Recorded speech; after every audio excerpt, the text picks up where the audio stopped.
Today, it's Edwin's Monday evening property rant.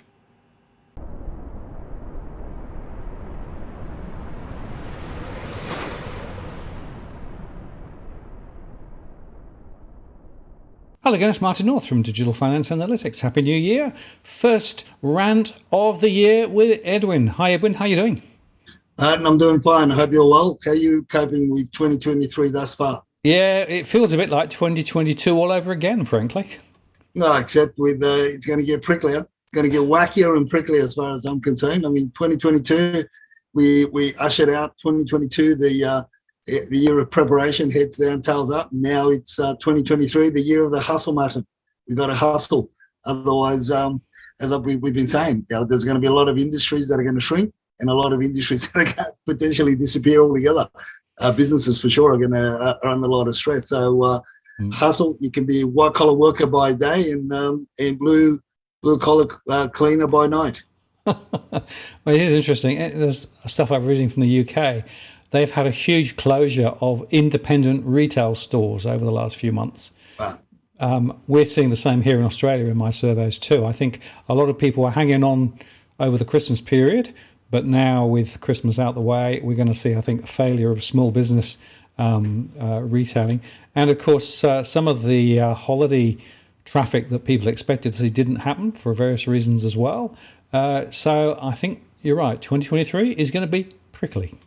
Yeah, very prickly. That's why I got the cactus over here. So, just to remind me that it's going to get prickly, very, very prickly. And that's a money tree, right? No, the money tree's on that side. Okay, right. The jade money tree's on that side. Okay. The cactus is is behind glass. Behind glass, exactly. Only break glass under emergencies. Yeah. But I'll tell you what, it is hard, Martin. But I've been talking to a number of business owners as well, as I do, is just to get, and this is just my own, from my own perspective, my own knowledge, and I've got to know a lot of the people in the mountains and different parts, different towns of the mountains and that, and talking to different businesses and that. And one of the things that the common thread in the mountains is that rents are absolutely horrendous for businesses, right? Yeah. And they've got somewhat of a ceiling for residential property, but even that's slowly being shattered as well.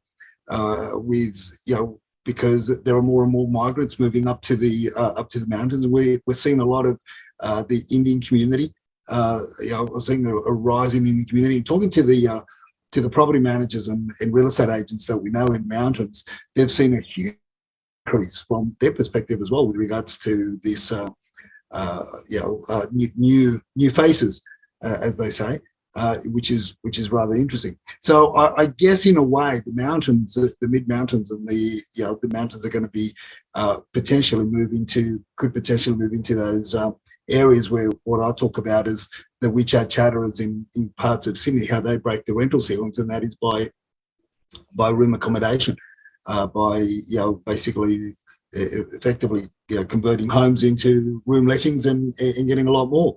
I noticed Tarek brought something up in relation to the rental arena, which you're pretty much across the board on in New Zealand, and although those figures that we get from the mainstream and from the portals that we obviously look into to get information, they don't pick up these room lettings, and they don't pick up these multiple income homes, or homes that are basically being let out privately and through other platforms. I know there's I had a meeting with some WeChat chatterers over last weekend, and there's something like 3 different platforms that are operating in Sydney that you could find accommodation, and they're all in Chinese. So unless you speak the language, you know what they are. And these are rentals that are outside of domain and real estate, obviously for obvious reasons, because the legislation won't allow the property managers to manage these properties.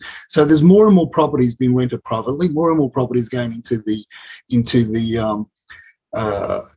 that short stay accommodation, the Airbnb type of scenarios, and more real estate agencies are specialising in that. In as we were talking earlier, in relation to the to the touristy spots, and also in the city. But Dusty and I, well, more Dusty than I, we've made she made a burnt offering to the property gods, Martin. Yeah, it was pretty impressive. It looks as though it was quite well done. Well, look, it's almost bought the bloody the barbecue of the new studio that we just finished building for down. But look, she said it was a sacrifice to the property gods for good fortune in 2023. I must say that, with a bit of chimichurri and some smashed potatoes, as she calls it, and some mashed potato on the side. It didn't taste too bad. Yeah, that's right. And it's the Year of the Rabbit now coming up in China, right? Look, it is the Year of the Rabbit, and it's the perilous rabbit. It's a very sickly looking rabbit. If the people that follow us that follow me on Twitter, they would have seen the post and what the WeChat chatters in mainland China are saying. It's an anonymous looking rabbit, similar to the year of the year of the tiger for 2022. It was very malnutrition, scrawny looking tiger, and this rabbit looks very somewhat sickly and evil, and he's got a ledger. He's got a ledger on one hand and a pencil in the other, taking notes. Do as I say or perish. Exactly. Big Brother is watching you. Now, you did a poll as well, which was quite funny. Well, it's like, come on, Martin, it's not funny. It's serious. These are serious polls that were run on Twitter. And it was, just trying to get an idea as to why people, and to get a general overview of why people bought in particularly towards the end of 2022. And it was the options were, they believed in core logic, as John Adams tagged me a while ago on a tweet with regards to the belief, the mainstream believing in core logic. Well, was it, in this case, Tom Brown, was it a belief in core logic? Well, it wasn't really. That was only England coming at 11%. The wife made me do it. That was pretty high at 32%. Wanted security wanted security and not rent, which was I thought that would have been a lot higher than what it was. But FOMO, as listings dropped, was the highest. Yeah, although it was a small sample, but it was sampled nonetheless. But I found it interesting that some people put in there that the wife made me do it. Look, I know 4 people that bought towards the end of 2022 for that reason. But either buy a house, or you can buy yourself a doghouse. Well, it is interesting because I have these one-to-one conversations with people who are thinking of looking at a particular area and getting some data. Quite often, I have husband and wife on the call at the same time, and quite often you see some quite interesting differences of aspiration and behaviour between the two, right? And quite often it is the lady of the of the family who's really keen to go get this property, So there is something in that poll, I think, Edwin. Look, I think you and I could probably write a book, perhaps even an encyclopedia, or perhaps we should become family counsellors, marriage counsellors. The conversations we have with them. But look, it's interesting. But once you put it all down, once you spell it all out, and you start sort of helping them to take a step back and looking at things logically, and as I say to a lot of people, my job is not necessarily to buy per se, because that's up to the individuals when they want to buy. But my job is to really remove as much emotion away as possible, so that they can make a more of a reasonable, logical decision, and I can assist them into what we do and the team do is we assist them in obtaining the best price. With the better upsides on the other side. So if there is an economic turnaround, if the downtrend, then they can mitigate any potential losses. That's what it is. So if we can take the more emotion you can take away from these transactions, the better you are going to be in position. Hence the reason why we saw all those shenanigans and all the fiasco and all that, and all the crazy shit that went on in 2022 with some of the auctions that Cookie Boy and Parapower were putting up on Twitter. It was hilarious. People bidding against themselves. With this fear of missing out. But we're going to see a lot more of that, Martin. I feel, particularly in the first 2 quarters, if the numbers don't pick up, because they have dropped considerably. Absolutely. Well, we'll watch that with interest, and it is certainly fascinating to watch how people think about why they're buying and what they're buying and how much they can afford. And sometimes I find them in my one-to-one conversations just asking that extra question, and turning the argument around and saying, what happens if this happened? Have you thought about that? Just takes it away from an emotional decision to something which is a little bit more logical, a little bit more secure. And in the current environment, I actually think that going through that process is really, really important, because there's no guarantee that prices are going to rise over the next few months. Interest rates are likely to continue to go up, and therefore, a bit of conservatism and a little bit of being clear about why you're buying and what you're buying and what the ceiling is it really important? Look, it is very, very important. This is what a lot of people need to understand also. The mandate that the banks give the valuers is critical. I mean, I learned this, and I've spoken to many valuers over the years, over the course of 27 years, no different to the conversations that you have, Martin. And they get, one of the specific mandates is that they need to value a property, or particularly when there's all this uncertainty in the mainstream media's narrative is continual property downturn, is you need to value it as though the property was going to go back on the market within 12 months on, so that 5-7% extra payment for emotion that you basically have leeway on when property prices are going northward very, very rapidly, is no longer there. As a matter of fact, they become more and more conservative. So there's, they're not making allowances for your emotion on the day just because you want to have it, just because you want you want to live next door to some superstar and you've gone beyond your means. And you get emotionally caught up in that, in all those, in the theatrics of the auction, or whether it be an auction or a silent auction, whatever the marketing strategy may be. If you get caught up in that slipstream, you will potentially get dragged, and you will go over Niagara Falls and come down hard. And these are the things that we help and assist, obviously, our clients, and helped and assisted our family members, and in the conversations that you and I have. The less emotion, the more you can get rid of the smoke and mirrors, bring clarity, and be prepared to walk away. You just got to have your ceiling. You just got to have your limit, and be prepared to walk away. I mean, that's just it's hard, sometimes hard, but most understand it, particularly when you put the numbers in front of them. And look, you just never know with these uncertainties. I mean, there's I'm not a doctor, I'm not an epidemiologist, but people are talking about long COVID. I mean, whether you believe it's the flu or cold, COVID, long COVID, man-made, transferred from a bat, from a wombat, from a caterpillar, whatever your beliefs may be. There's the world is forever changing in terms of health. It's getting harder and harder. These are the facts, right? It's getting harder to keep and maintain a healthy lifestyle by the sheer economic policies that the government have brought in, and it's harder to buy food to sustain yourself. We know, you and I know, that there are families that are doing without in order to make payments of rents of homes.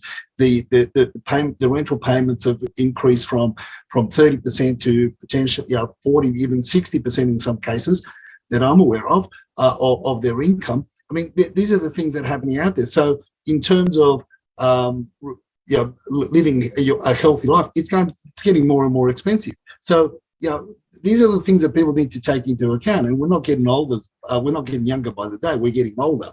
And there are all these impediments. So obviously, once you start taking all those things out and start looking at things logically, we hope that people make a more rational decision rather than an emotional one. Like these people in Melbourne, Martin, these fizzers, these developers, they got conned into believing the gurus of, what was it, the area specialists of Victoria. So Victoria ended up with two auction fizzers like Sydney did. Yeah, it's quite funny, those. And I'll just make one other point, and that is I had a couple of conversations over the holidays with people who are looking to buy, and they're looking to save a bit on the costs of property inspection and those sorts of things, as though that's somehow a way to, create an extra $2,000 or $3,000 to be able to put against the property. I'm still amazed that people would buy a property without actually understanding what they're buying. It goes beyond my understanding. So I had to work quite hard to tell them a few stories as to why it is important to actually know what you're buying. Look, it is, and even the people that have bought over with the so-called building inspection reports provided by the real estate agents and by way of the vendor, by the real estate agents, so-called third-party independent bodies, which is a lot of bullshit. They're in the world of caca themselves. A lot of people that bought because there's a lot of shenanigans goes on with that, because you're not going to bite the hand that feeds you, as far as I'm concerned. And the hand that feeds a lot of these property inspectors are the real estate agents, and they're not necessarily going to go too hard on inspection reports. One. Secondly, let's get one thing clear. They call it a visual inspection. It's plastered all over the report. Yep. So therefore, if there's some sort of impairment, they're not going to move lounges. They're not going to move lounges or get through holes, particularly when most of these people are fat bastards that can't get through your normal manholes. They can't get through, and they'll tell you, I couldn't get through, couldn't get in. There was something in the way, and the something in the way is usually a 4-litre paint. 4-litre tin of paint that couldn't be bothered push to the side and getting through the manhole and crawl underneath to see what's really happening on underneath. So it's a visual inspection and it's limited. And look, they're going to have issues. It's going to be ongoing. And with the cost of construction and renovations, in my view, we're going to see a further increase of anywhere between 20 and 30% this year because of the ongoing supply chain issues that we're going to be facing with China. So we're not going to get back to normal for potentially another 6 months in terms of normality over there in China for their industry to get back into gear.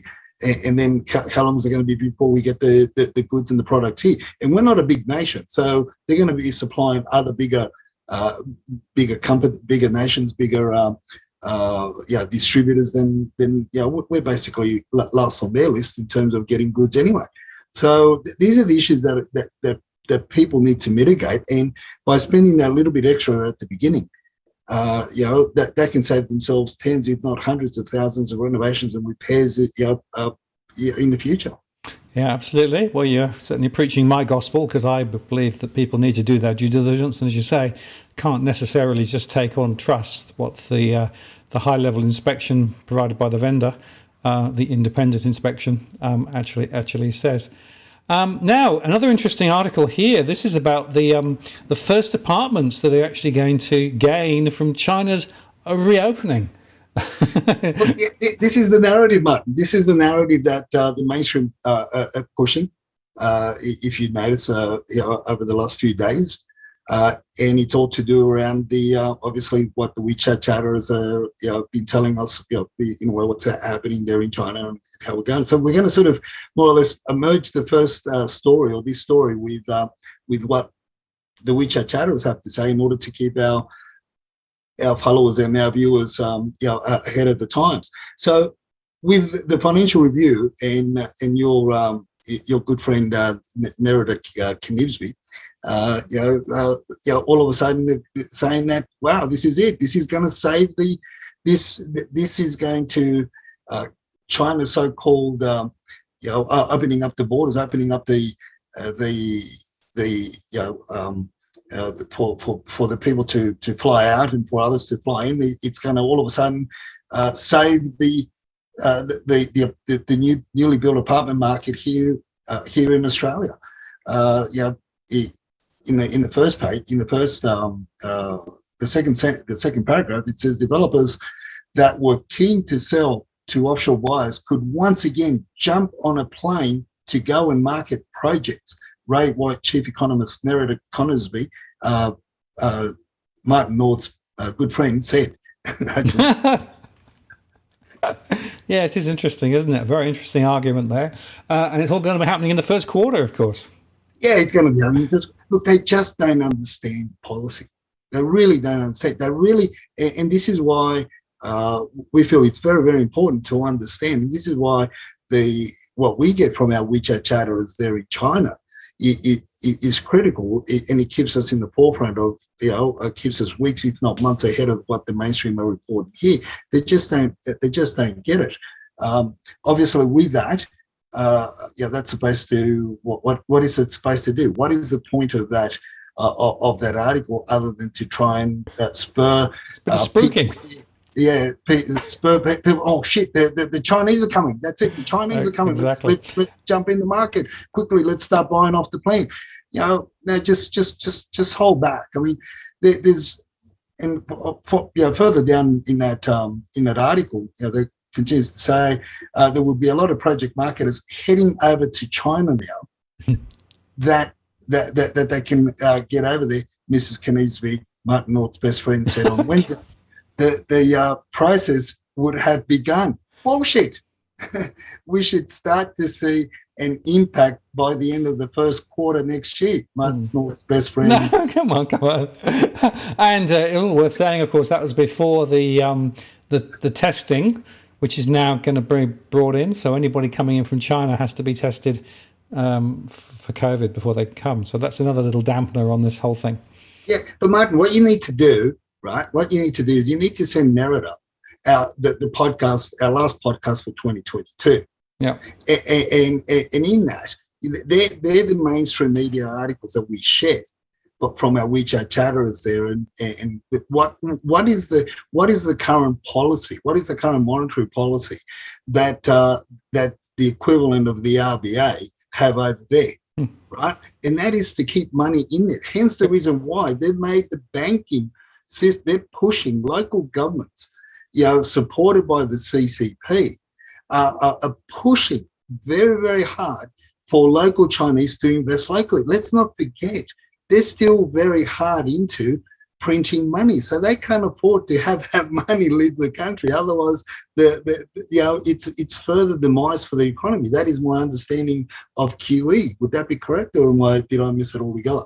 No, I think that's exactly right. And of course, the latest discussion, they've said that they're going to be selectively investing in additional support inside China to help through the transition from the COVID lockdown to the sort of wherever they are now.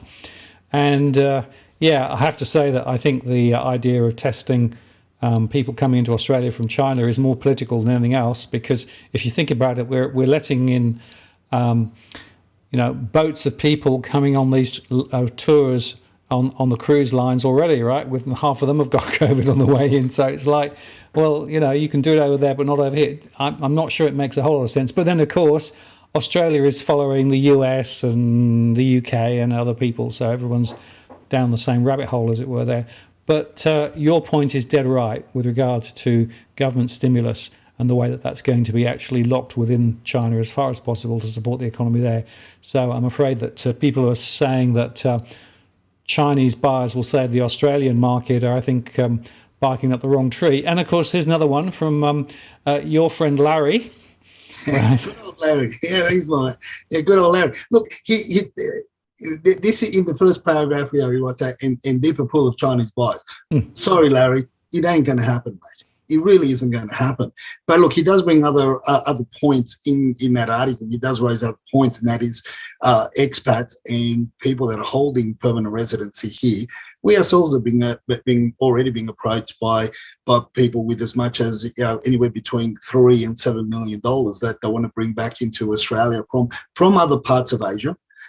They're currently working abroad. These are expats or your people that permanent residents that have left and been working abroad, and they've still got family here. So these are people. So yes, he does bring that to light, which I agree with somewhat, because I've been saying that for God only knows how long, that Australia is the best country in the world. And when there's a shit show going on over in America and Canada, with the geopolitical landscape as well as Europe and everything else, why wouldn't you want to come back to the greatest country in the world? Second to your England and New Zealand, Mark, but in Tasmania, so I do agree with that. But yeah, for this deeper pool of Chinese buyers, no, guys, let's get it right. The current policies in China are one that they're tightening, and they have been tightening the means and ways for people to get money out of China. Even if you're buying off the plane, you're talking deposits of anywhere between $80,000 to $200,000 for the type of properties that the mainland Chinese were purchasing and are used to purchasing. They're not used to purchasing 550, 600,000 off the plan apartments in bloody Blacktown. Or Quakers Hill or further afield. They're not interested in that. They want to be closer to your Chatswoods, your Eppings, your Lindfields, your upper North Shores, your lower North Shores, and so forth. Areas that have been highly marketed over the last 10 years over in China. So when you look at your entry level deposits, are deposits that supersede current monetary policies of people being, how much they're being allowed to take out, if they can take out any money whatsoever. Look, we've got people that are permanent residents here. We've got a particular client that's permanent resident here that just sold 2 properties in Beijing, and he can't get that money. And he's actually not only I think he's an Australian citizen, or his wife's an Australian citizen, and he's a permanent resident. Which permanent residency here is a pathway into citizenship anyway, unlike many other countries. So you've got this scenario where they've been trying to get their money from, and they're residing here, currently residing here. They can't get the money out, let alone newcomers, or let alone so-called new investors. Okay, let's say they can get the deposit. Let's make the assumption that they do get that deposit out of the country and they buy a property here, Martin. Where the hell are they going to get the rest of the money to settle? And what banking institution is going to lend them here the money to settle 3 years down the track or 2 years down the track? This is bullshit. This is just really hype to push, in my opinion, propaganda to push locals into the local apartment market, which is what they need in order for the stamp duty transactions, the stamp duty, taxes and levies and so forth to basically crack up to fill up the coffers of the state governments. And it's interesting. There's about 21,000 high-rise apartments being built now, more than 23,000 being built. So there's more being built now. So they got a big problem because they're not selling any of them, right? So there you go. Everybody's got aligned interests, never mind reality. And then, of course, you put this Twitter up, which I think is quite fun, about the win or lose. On one hand, many believe Australia is about to get a deluge of Chinese tourists and students. Banks are going to make it easier to borrow, blah, blah, blah. But there's a big but, isn't there? Oh, look, there is. There's a big but.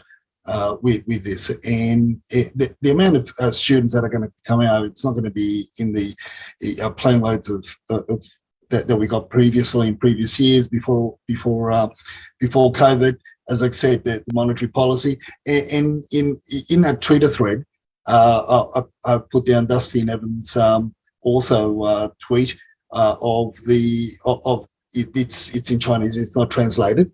Of the equivalent of our RBA governor here over in China. So this is not just anybody saying that they want to encourage local investment, and they want to encourage and pushing for the banks to lower the standard so that anybody with a pulse and can put a bit of ink in, even on as we joked around last podcast, where you can even get your pet to guarantee your loan.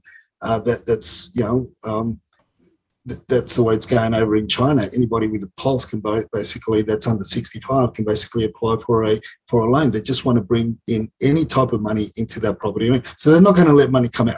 That's a simple fact. They're not going to let money come out. And I encourage our followers, our viewers, to see the posts on Twitter, particularly as our WeChat chatterers from mainland China. Share them with us. So unless the current government policies in transferring of money out of China change, it ain't going to happen. And unless the CCP says otherwise, it's really not going to happen. Not until their economy, in terms of the real numbers, they feel that the economy is back on track, which is not going to happen for years. No, absolutely right. I think that's a very important perspective, Edwin. So well done for bringing that to the fore. We should surely move the conversation forward and now talk about the numbers, right? Because the numbers are, the numbers are the numbers. The numbers are the numbers, and let's see how quickly they bounce back. Obviously, it's a lot of properties got taken off the market. Probably about anywhere between 15 to 20% of homes got taken off the market in Sydney, and which is the key market that we look into the greater Sydney region. And that's going to be interesting to see how many of these come back on the market and how quickly they come back on the market, like in what areas. Obviously, to me, that's going to play a big role, a big part as to transaction moving forward. But the narrative that's been played out at the moment as well with this, with COVID and travel from overseas, and there's another MP also calling for for testing for people coming in from Europe, from America, Canada, and further afield, in Tasmania, I guess. So all these, what's it leading to? I mean, we're talking about super bugs and super variants. Are we going into a lockdown? Is that one of the levers? I still think that is one of the levers that could keep the numbers low, listings on market low. But the question is going to be, Martin, if that happens, will we still be allowed to go to Bunnings and to open house inspections? Yeah, well, I hope it doesn't get a replay from 2.5-3 years ago, but you wonder. And just going back on the numbers, this is the numbers from the 26th, so it's 14,458, and then 14,474. That's on the 2nd of January this year for to Sydney. That was just after the Christmas Day, and then if you go back to Melbourne, 23,010 on the 2nd, compared with 23,154 on the 26th. So, Melbourne's hardly moved, really. Oh, look, everybody wants to get out, but is there any reason? I mean, apart from Daniel Andrews, Robbie Barwick lives there as well. So, he's a good bloke. Robbie's a good bloke. Robbie's a good bloke. I just like to tease him, because he just wants to be Emperor of Victoria. But look, a lot of people. I don't know. I still. I think that the numbers. I think that Melbourne will crack the 30,000. Yeah. Whereas it's going to be a slow grind for Sydney. This is just my view, my observation, my perspective, right? It's my personal. So, but it's going to be a slow grind, mainly because of the conversations that I've been having with with real estate agents that obviously we talk to because across different areas of Sydney, and a lot of them are looking for that side hustle market, because they themselves don't believe that they're going to have the numbers in order to keep them to bring in the incomes to keep their lifestyles either, and keep some offices open. So the industry itself is going to be suffering. So if the industry is going to be suffering, it's because transactions are going to be very, very low. Potentially, we could go back to the same level of transactions of 2021, and God forbid that we we drop below 5,000 like we did in 2021 with homes on market on domain in the Sydney region. I don't think they'll get that low, but it's going to be very a watch and see what happens over the next the next 3 or 4 weeks. Absolutely, and in fact, Christopher Joy put out his numbers and showed that prices are continuing to drive down. If he analyses them, that's a big number. So his view is property prices are further to fall. So I guess we'll watch and wait on that one. Just in terms of Brisbane, it's worth just looking there. So Brisbane, this is on the 2nd of January, 4764 compared with 4774. So hardly anything dropped off between the two. Yeah, and it's interesting that you mentioned about Christopher George in his numbers and his outlook, for further price drops. And this is where I guess people are gonna make that call, and it goes back to analysing very granularly the market that you want to go into, and looking to see how many numbers stay on, because look, in some areas, there are still homes that are that will linger on market, that unless they get a certain price, they're not going to sell.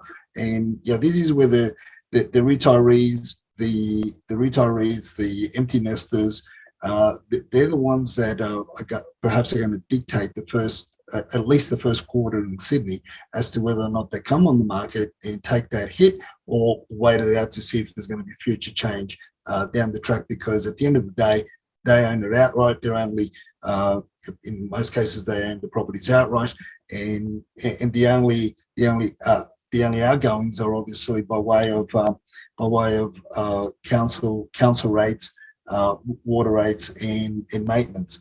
And also, obviously, and that's going to, in maintenance of the property, is that going to, that's put on the balance of their need to go into, downsize into a nursing home, into other accommodation. And if there's no listings on market, well, then particularly in the areas that they want to live in themselves, in downsize into a single level villa, 2-bedroom villa, or so forth, or a 3-bedroom villa, or a smaller residence, are they going to sell? So that, there's a lot that's going to play out, and it's going to be very, very critical, more so 2023 to, because I said it's going to be very, very prickly, because it's going to, you really have to define and break up that, look at things, like you say, Martin, very, very granular, because each suburb, each neighborhood is going to have its own little quirky,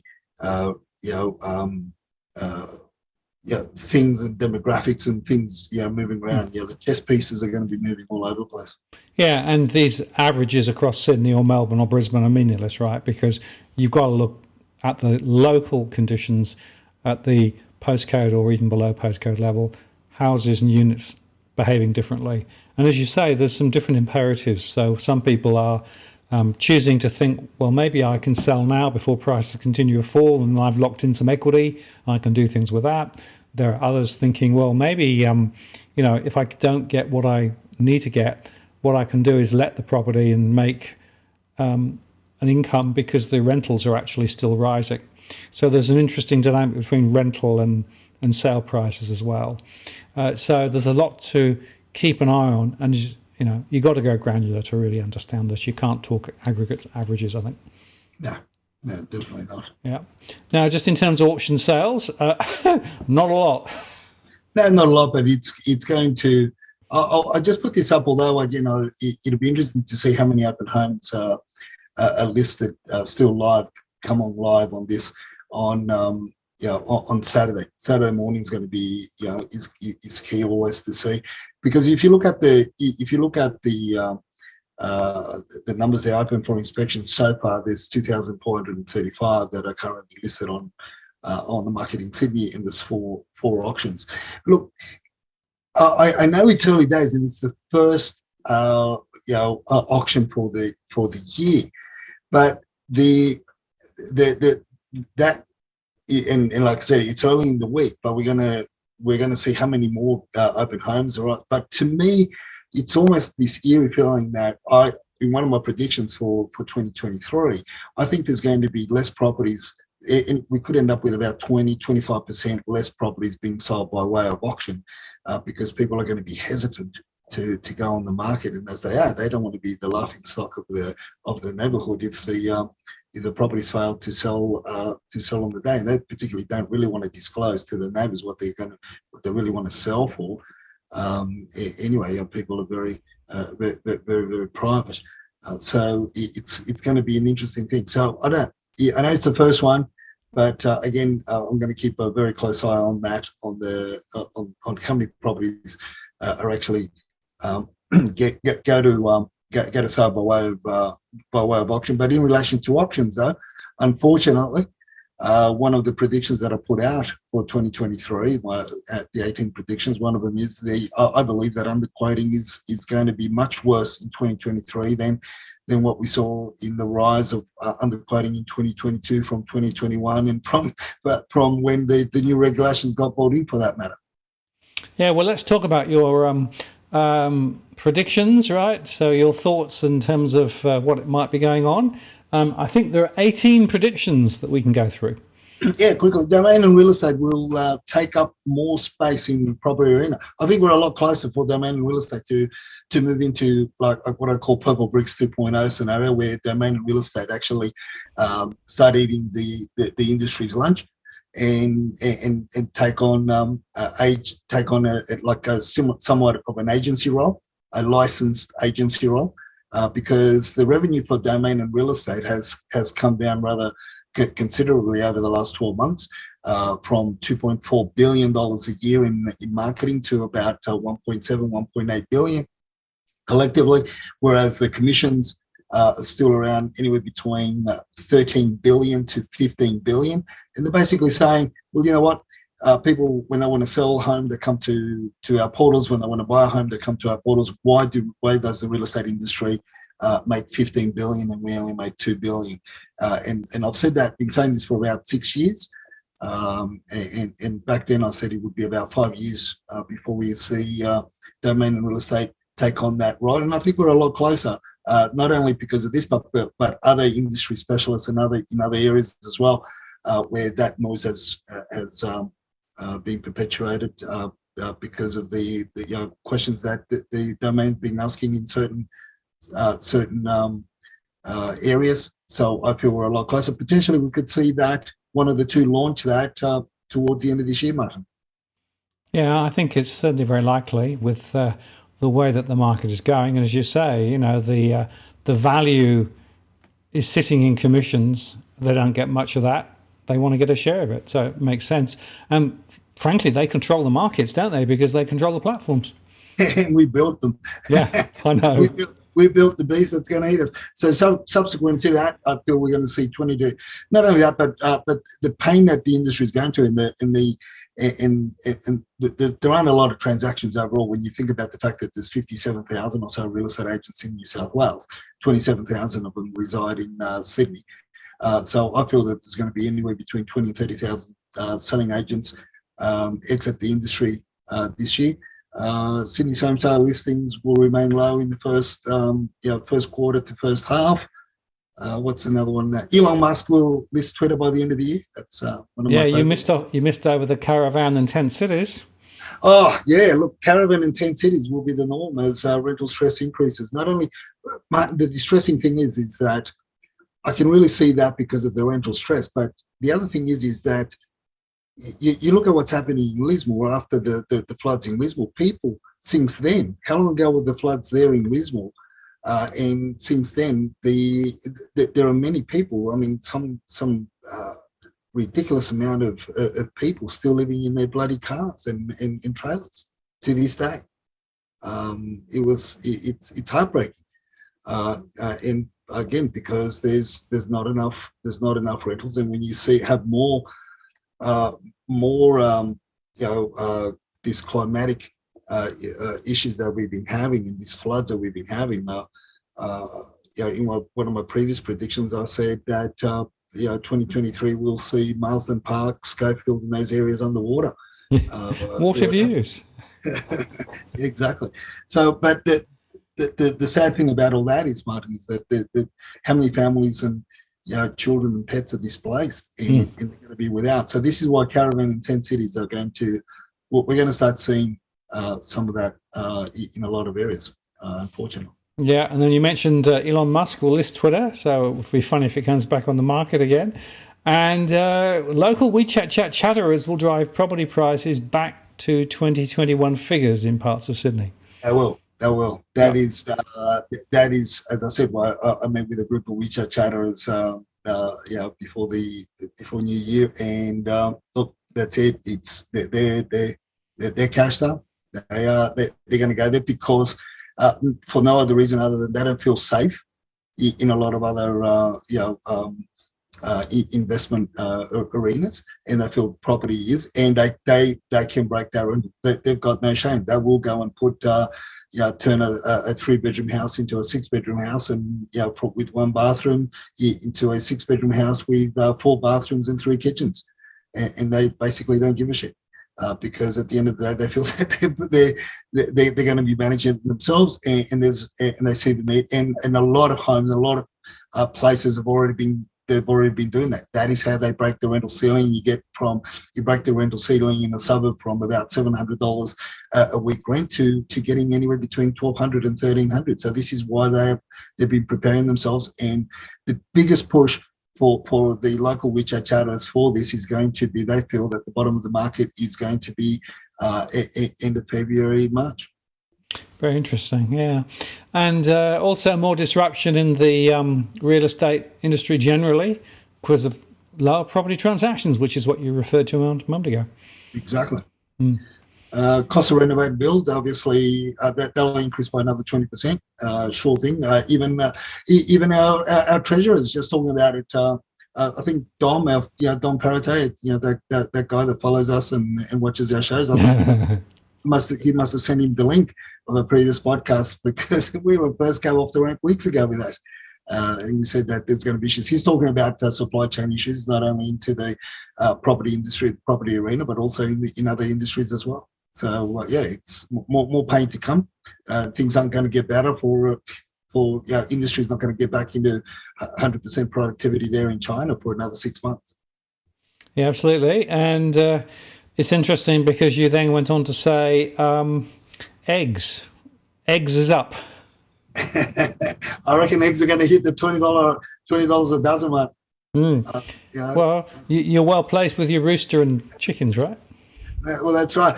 But I know what's happening. I'm not getting. I should be up to 10, 12 eggs a day now. Right. But I'm averaging 3. I think I've got to put. There was a show on TV. I can't remember the name of the show, but I've got to put a bit of pressure on the chickens. Put the show on, or maybe show some YouTube videos. Have it playing there in the background in the chicken shed. Of chickens being. I'd get a packet of stuffing and just put it outside. Right? So, hey, just remember. Look, they're eating well. Friends and family that have come by and look at them, they ask me if I tell them because some of them look like bloody turkeys more than. Maybe I'm overfeeding them. I was going to say, maybe you're making their life too good. They're too well fed. They can't be bothered. And eggs, I've got to put a bit more pressure. Yeah, but you also make a very important point here about pet shelters. And in fact, I was talking to somebody the other day who was actually involved in a couple of pet shelter operations in around the area here.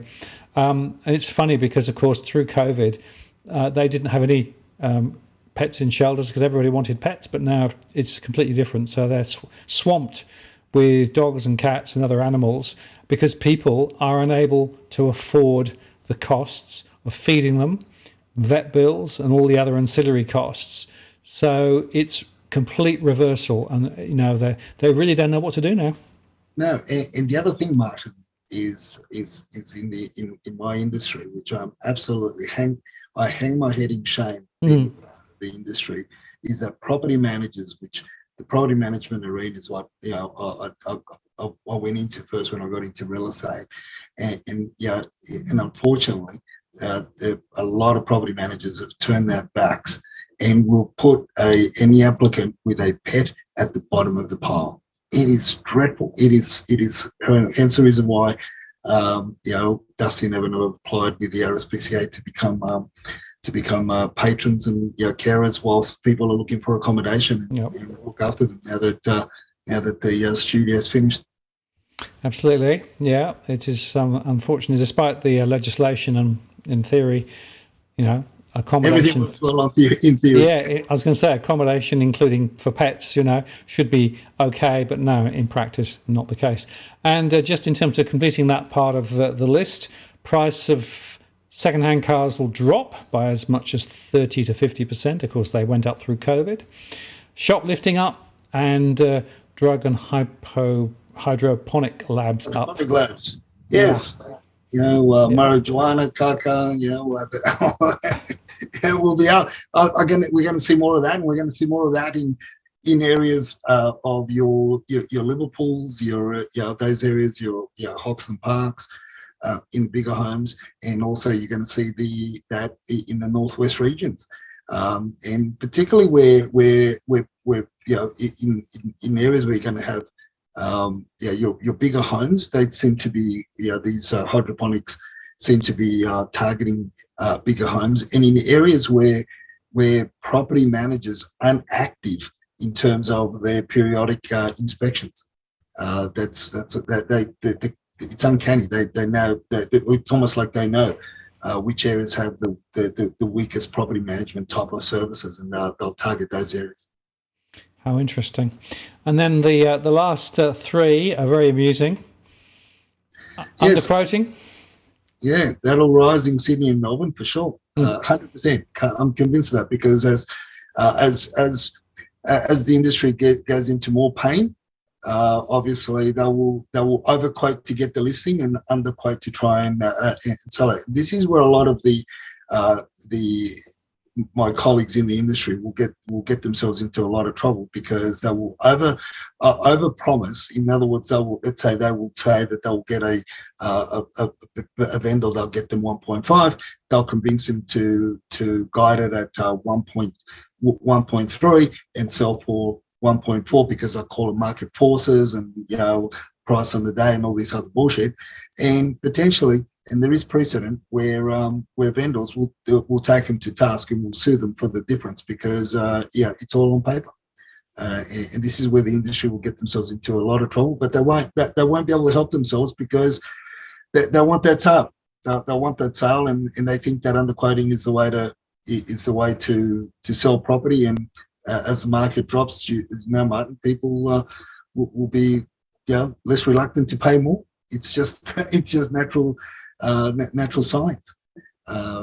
So they'll over promise and under deliver, and they'll get caught up in all this. Yeah, absolutely, and certainly there's always a risk of litigation later if you're not playing the game straight, and some don't. Unfortunately, that's just the way the market is, isn't it? Yeah, and look, and talking about litigation, the statute of limitations to anything that the agents say and do is 6 years. Yep. So you got 6 years to basically biting your fingernails, hoping that nobody comes back and sues you. Yeah, and so again, reminder: if you're a vendor, get it in writing. Get everything in writing, right? Don't just take it verbally. Get it in writing. And then you also said that the auction numbers will drop by as much as 25%. So the volume is down. Well, we're already seeing that, of course. Yep, definitely. That's gonna. And then the last one, Tom Panis, if he takes up your challenge, he's going to lose the push-up challenge. I'm determined. No, I don't care. That's his favourite gig. I'm determined to beat him in the push-up challenge. Look, he may win. More than likely will win raising funds, because he knows a lot more people in the industry that I do. He's more well connected than what I am. With people with deeper pockets than we have. So he'll beat me in that. But but I reckon I'll knock him out in the second round. Excellent. Well, very, very good, and some very important points there. I will just share this with you. This is Luna, right? So Luna's been asleep the whole of the time while we've been talking. So she's decided that the new year is a bit of an overrated pastime and has just dropped to sleep and is just happily lying there while we're chatting. Well, I thought it was Luna. Luna was relaxing because our podcasts and our chats are very therapeutic. Well, that could well be, indeed, yes. She was shooting around the garden earlier on, but has now definitely. Meteor has gone. I don't know where she's gone, but she's not around at that. Very good, Edwin. Well, thank you very much for the first of the new year, and some very important points made there. And I guess to summarise, people need to be cautious. There's a lot of uncertainty out there. Make sure that you do your due diligence. Make sure you don't get carried away with high-level falutin talk from agents or indeed from spruikers. Do the work, and there's still property out there that's reasonably priced and still makes sense to buy, but there's also a lot of rubbish out there. So you need to separate the sheep from the goats. Yeah, and also write down why. Write down the why you want to buy, the why you want to buy. When you want to buy and what you want to buy. A lot of people don't know what they want to buy, and a lot of the discussions that we have with our clients at the beginning centers around what they really want to buy, and and where. Last year or 2022, 50% of the people actually bought where they told us they wanted to buy, and the other 50% bought in areas that they didn't imagine that they would be buying. Yeah. I think the other thing, Edwin, I'd say on that, it's important to separate out the must-haves versus the nice-to-haves, right? Because quite often what you end up with is this great long dirty list of all the things that you want, but you need to recognise you also have to make compromises. Even if you spend 5 million, 10 million, you're going to make compromises. So what is the critical stuff? What is the stuff you've got to have? And what is the stuff you'd like to have? And make sure you don't put the two lists together because it will make it impossible. Yeah, and that's it. And slow and steady. It's something that taking in, and also now this year, Martin, it's going to be. We need to keep a closer eye on what is happening outside of Australia.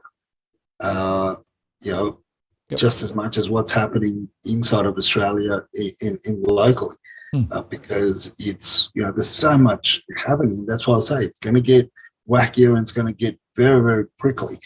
And there's going to be. I don't think in a lot of cases we're going to see a lot of the chest beating as well. There's going to be a lot of out of line, continue to be a lot of out of line sales because that's just the nature of this beast at the moment. The seasonalities are gone.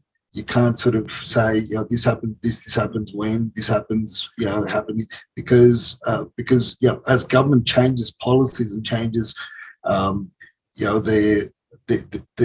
geopolitical landscape themselves, that affects construction and the industry as well. I mean, they make promises when they want to come into government, and then they put those promises, by the by. And as I keep on saying, there's just the left and the right wing of the same vulture. So we need to be very aware of the ifs and the whats. But one thing for sure, and I think the awareness that our viewers and our followers have had over these conversations, and also in the last two and a half years, is how the political the political call them pundits have manipulate the property market. One of the main reasons is because 99% of them are property investors themselves. Yeah, well, I did make a show a couple of days ago talking about the fact that property prices is more about politics than it is about economics, right? And guess what? Who has property, who has influence is all part of it. So very good. Edwin, thank you very much. Appreciate that. We'll do all again next week, and have a good week in the meantime. Likewise, Martin, and all the best to our followers and viewers for 2023. Yeah, absolutely. See you later. Cheers. Bye.